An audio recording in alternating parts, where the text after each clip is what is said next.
Good afternoon. I just wanted to give you a word of encouragement. So the other day, my daughter was showing me something. It's called sea glass.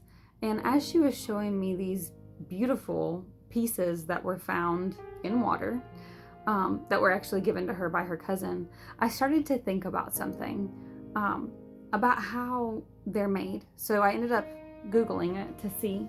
Google says that sea glass is formed when broken glass is discarded into the ocean and tumbled by waves, sand, and rocks. Over 20 to 100 years, the mechanical abrasion smooths the sharp edges while the pH of seawater leaches out chemical compounds, creating the signature frosted matte appearance. And as I was thinking about this, I realized that we all go through deep valleys, dark nights, and crushing waves of life. And we start off completely different. This is a glass bottle, and just like these pieces, it was once something different, but it was broken, just like we can become broken by life.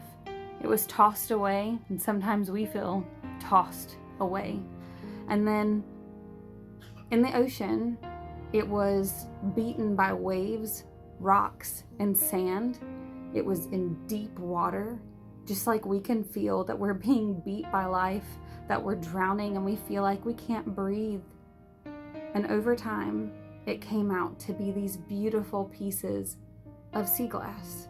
Just like us, when we're going through these storms in our lives, we may go through them for a long time, and it feels like the brokenness was bad enough, and now it just feels so much worse being beaten by life. What we sometimes fail to realize is that the Lord is with us at all times, even in those moments where we feel like we are being beaten down by crushing waves. And at just the right time, He pulls us out of our valleys, out of our crushing waves. And although we are not the same as we was when we went in, because we are different, we are made whole and new and perfect. It is the refining that we go through in the valley. In today's devotional, it brought this thought full circle for me. In one of the lines of the devotional, it says, recounting the history of God's people, Psalm 136 views the high mountain victories and deep valley struggles through a single lens: the steadfast love of the Lord, which endures forever. In fact, that statement is repeated in every verse 26 times. It is written to get your attention, echo in your brain, and change the way that you, as a child of God, think about your life. You will walk through dark valleys, but your identity and future are secured by the fact that the steadfast love of the Lord endures forever.